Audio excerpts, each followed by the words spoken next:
Talk About It, a podcast exploring the opioid epidemic. Brought to you by The Cause.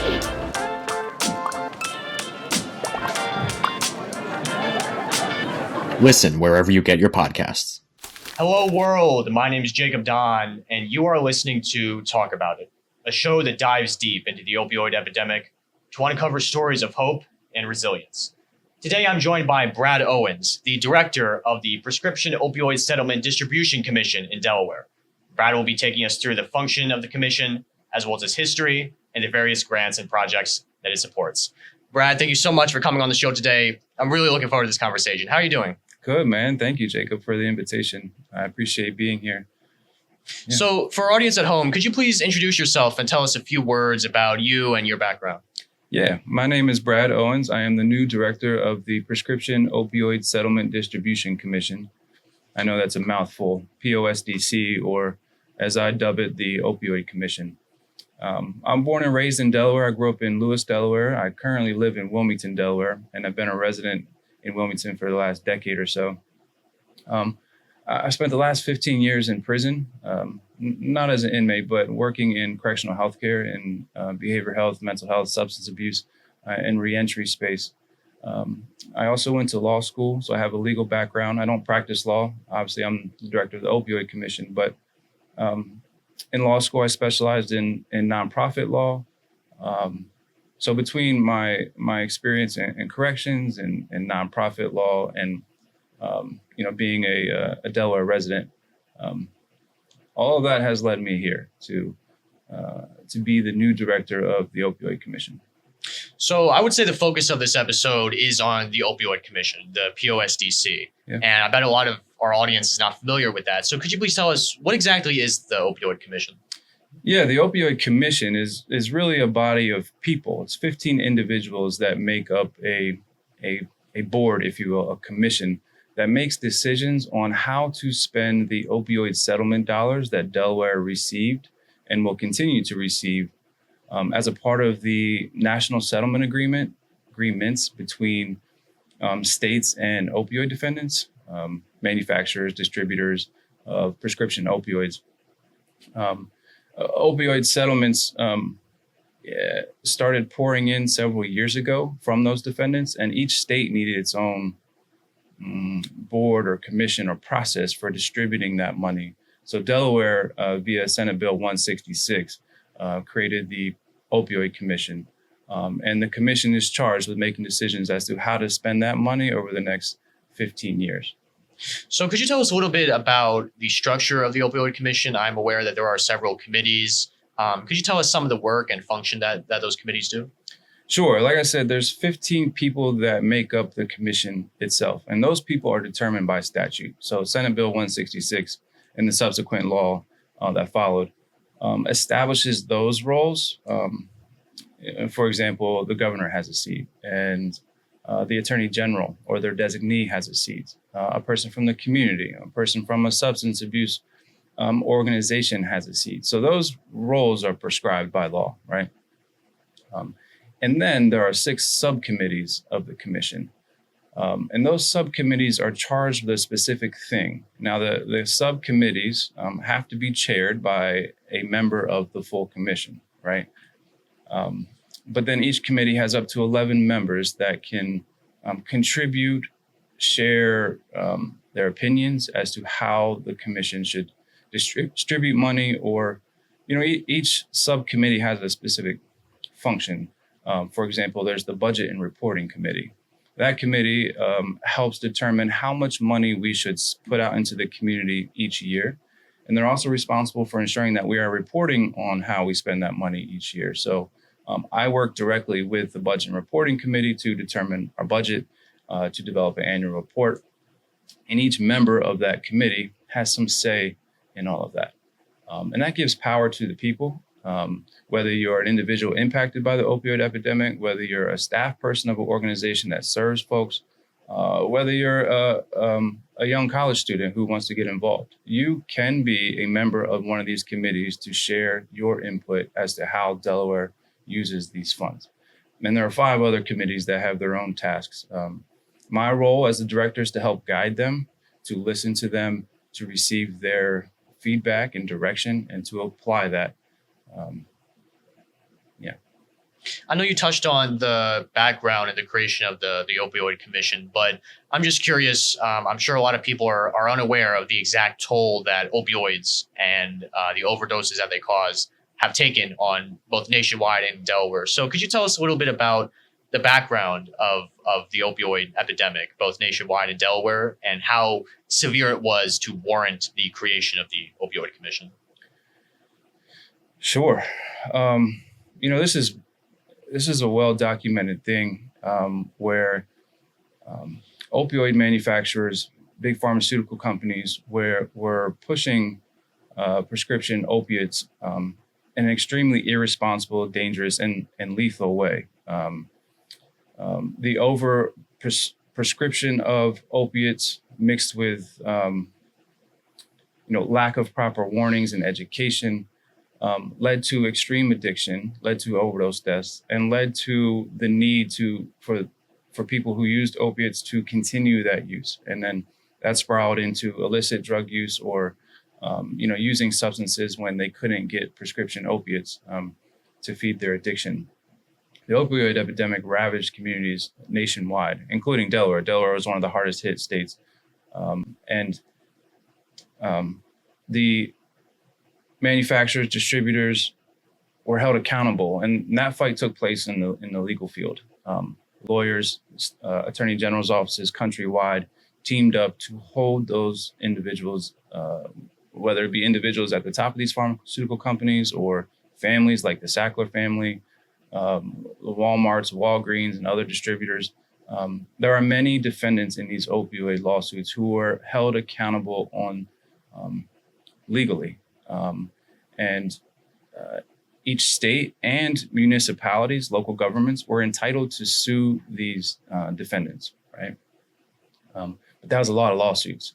And so what happened was, in order to progress these lawsuits and settlements, states were required to team up with their local municipalities. For example, the state of Delaware was suing these pharmaceutical companies. So was the city of Dover, the city of Wilmington, the town of Smyrna, town of Seaford. And so what was required was the states had to join their lawsuit with the local municipalities, Dover, Wilmington, Smyrna, et cetera, and form one lawsuit, right?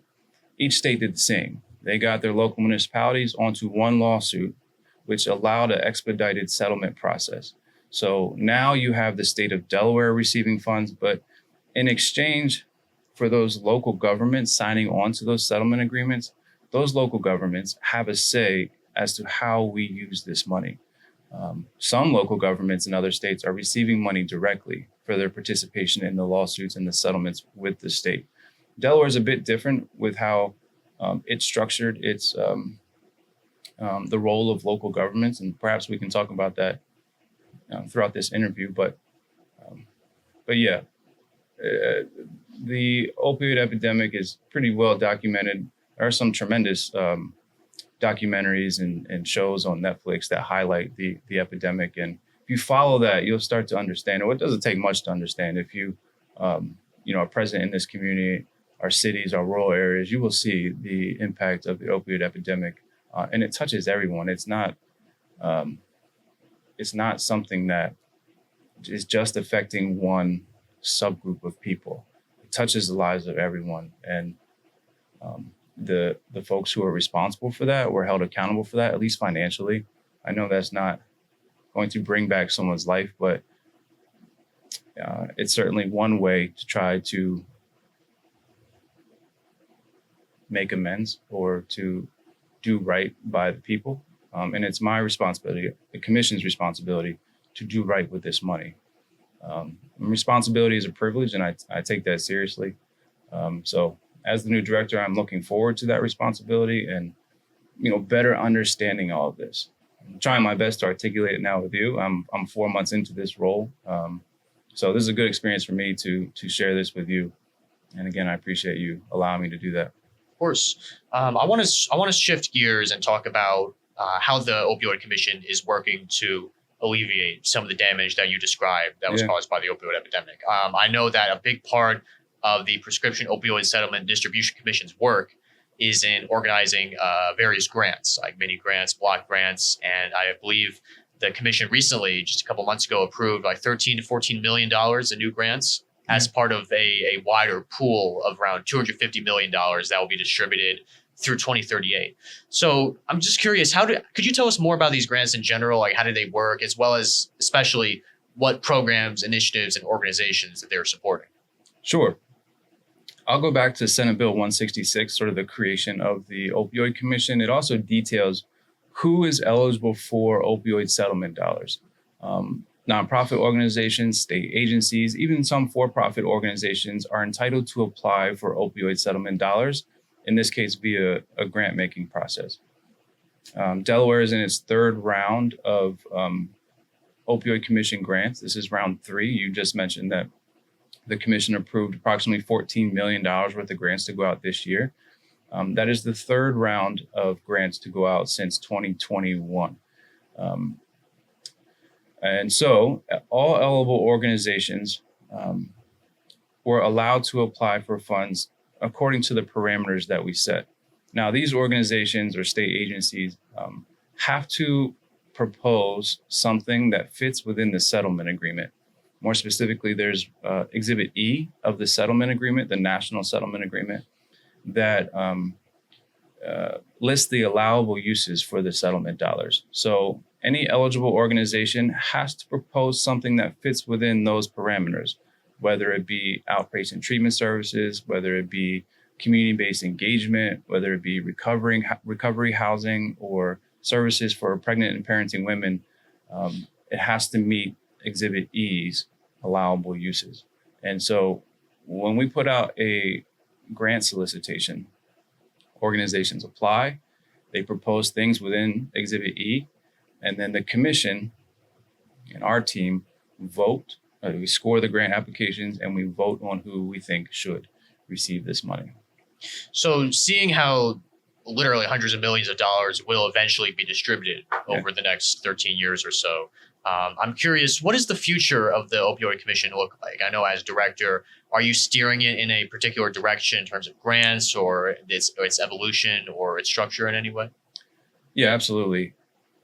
I want to make sure that we are using data and results to inform how we spend money going forward. So that means the commission has to have a robust data collection system. We have to analyze the impact that this money is having. So, that requires an investment in technology.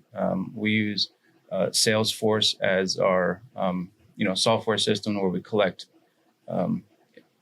information, data, and metrics results from these organizations. If we're going to give you money, you have to show what you're doing with it. And it's on us to analyze it. How well is this money working? Where are there gaps? How can we project into the future on where best to use this money? I think data is a big part of that. So now that we're in round 3, we can tweak our data collection and analytics process in a way to inform how we use this money going forward. So that's important to me. I will certainly focus on that part, but also using our data, our metrics, our results to inform the public. Hey, this is where we're spending the money. This is the impact it's having. Here's what's not working. Here's what is working. And here's where we should go. That all should be easily accessible to the public via our website, via dashboards that we put on there. And currently we don't have that in a way in which I think it could be done. So I want to elevate Delaware in that respect. There are other states across the country who are doing so. I'm a part of a network of opioid commission leaders, if you will, from each state. We're learning from each other. And so I look forward to that part. I also think it's worth mentioning that so far, the only grant distribution process has been through the competitive grant making process that I just described, right? However, we are about to launch a second avenue of grant funding, and that is through the local governments that I mentioned to you earlier. In Delaware, there are 10 local governments or municipalities that signed on to the settlement agreement with the state of Delaware. As a result, Delaware created the Local Governments Committee as a part of the commission. the committee has statutory authority to make decisions as to how to spend the money. The local governments are not entitled to receive monies directly, but we are determining right now a process with local governments to where we can allocate funding to those municipalities, or at least allow those municipalities to determine where a portion of the money goes. So we are developing a formula. Let's say, for example, local governments are entitled to get 15% of the distributions each year, right? So if we put out, $12 million each year in grants, local governments would then be entitled to make decisions on approximately $2 million worth of those funds. Some of those local governments include the city of Wilmington, Newcastle County, Kent County, Sussex County, city of Seaford, town of Smyrna, city of Dover. We will determine what portion of those funds each one of those municipalities should be entitled to or should be allowed to dictate on where that money goes. So, for example, the city of Dover might eventually be entitled to receive or at least direct, let's say, $200,000, right? They might say, we don't want to receive that money directly. We would like to support this organization here in Dover so they can continue to do the work that they're doing, right? That gives the municipality, city of Dover, some authority as to where this money goes. And that's what they signed up for. That's what they signed up for in the settlement agreement. And we are right now determining the legal process or the sort of protocols within the commission to do that fairly and consistently each year from here on out. So that's a developing thing. In short, we will have two funding streams: competitive grants, where any eligible organization can compete for grant funds. And we just did that round, right? And then there will be the local government's funding, where they will propose ideas or partners and have say as to where that money goes. It's not a competitive grant making process. Kent County, Sussex County, Newcastle County, Dover, Smyrna, Wilmington, the 10 municipalities that sign on to the agreement will have the ability to determine where the money goes without competing for it. So two funding sources: competitive grants, local governments. That local governments piece is new. So I wanted to highlight that here for you. Something to look out for. I'm sure our audience is curious of these specific organizations that are receiving some of these grants. So are there any organizations that you would like to highlight or that you think are doing some particularly exceptional work in this field of opioid prevention? Yeah, there's so many of them. I really like the organizations who are collaborating with each other, who stay within their lanes, who do something really well, but perhaps will partner with another organization who does something else really well. So, for example, there is a few grantees in Newcastle that teamed up to create the Spirit Center, right? Some of the grant money was used to renovate an old Catholic school, the old Serbian Girls Academy, to create a space where other agencies can occupy rooms within the school and provide their services within it. So, for example, Community Collaborations of Delaware is a grantee that uses opioid settlement dollars to provide case management and peer support, and they're based out of the Spirit Center in Newcastle. There's also Phoenix Family Resources, which is an organization that serves individuals with opioid use disorder by providing clothing and other home goods for them. So if you go to the Spirit Center, you can receive case management, peer support, be connected to clothing and home goods. And it's a place where there's multiple providers within it, all receiving opioid dollars, but receiving opioid dollars for something different. That's a collaboration that I would like to follow as we go and to highlight when it's working well. Reentry is near and dear to my heart. Like I said, I've been working in the corrections and reentry space for about 15 years. And I will note that the Delaware Center for Justice is a major grantee and has received funding the last 2 rounds. And they are modeling how to supplement their current services with opioid settlement dollars. So, for example, Delaware Center for Justice has a contract with the Department of Correction to provide transitional reentry services, meaning if an individual is coming out of prison and they need substance use treatment, they need a place to live, a recovery house, for example, they need a lot of things. Delaware Center for Justice will show up at the gate, will take that individual to a place that has been reserved for them, for example, a recovery home, and not only take them there, but follow up with case management services, and then work with other organizations to ensure their rent is paid for, to ensure they get the medication that they need, they're signed up for benefits and things like that.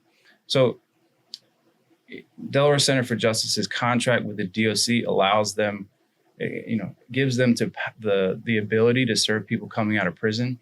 But the contract they have with the DOC is not enough to meet the demand for the populations coming out of prison with opioid use disorder. So to expand that team, they are using opioid settlement dollars to add peer support services, to add vehicles, to add client support dollars, so that they can not only meet them at the gate, but take them where they need to go and pay for essentials like clothing, food, and rent, for example. So I really like what DCJ has done over the last few years. And I honestly think it's a model that other states could look to. And so we'll continue to study that, to analyze the data. And if it is a model that I think we should highlight nationwide, then we will do so. Brad, you've given us a lot of insight, a lot of knowledge into the Opioid Commission's work and the various programs and initiatives that it funds. I'd like to ask one final question that I believe kind of ties everything together. As you mentioned, the opioid epidemic has in past years, ravaged so many communities and caused so much harm and so many deaths.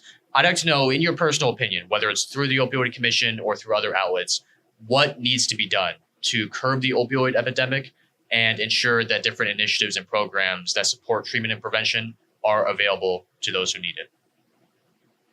What needs to be done? Well, as you might have seen, Delaware has seen a 36% decrease in drug-related overdose deaths in the last year. That is tremendous news, a tremendous success. But we can't stop there, right? And it's not opioid commission dollars that are a sole contributor to that. I do think the settlement dollars have a role in that reduction, but so does SOAR dollars that DSAM mentioned, that DSAM, Department of Substance Abuse and Mental Health, manages. There are several sources of grant funds to support this work. And those funds need to continue to work together to support the same mission. Going forward, I think organizations need to pay close attention to how potential cuts from the federal government, whether it be via Medicaid or other subsidies that come to states, how that's going to impact their work. It is going to put an increased demand on opioid settlement dollars when, for example, organizations are not receiving federal grant funds. So I urge organizations who are either receiving federal cuts right now or fear of future cuts to work creatively with each other to ensure that the opioid dollars can be used efficiently, to ensure that whatever monies that the state of Delaware is getting via the feds are also used efficiently, and that we are all communicating together as to how to meet the demand out there. The decrease is a good thing. That 36% decrease is a testament to the work that the Opioid Commission and its grantees are doing, the work that the state and DSAM is doing. But we can't stop there. And I urge partnerships, collaborations, and thinking outside the box to do right by the community and to show their impact. Absolutely. Brad, thank you so much for all the insight and understanding you've given us today. For our audience at home, that was Brad Owens, the director of the Prescription Opioid Settlement Distribution Commission in Delaware. My name is Jacob Don, and we'll see you next time on Talk About It. Listen to Talk About It and other podcasts from the cause on all major podcast platforms.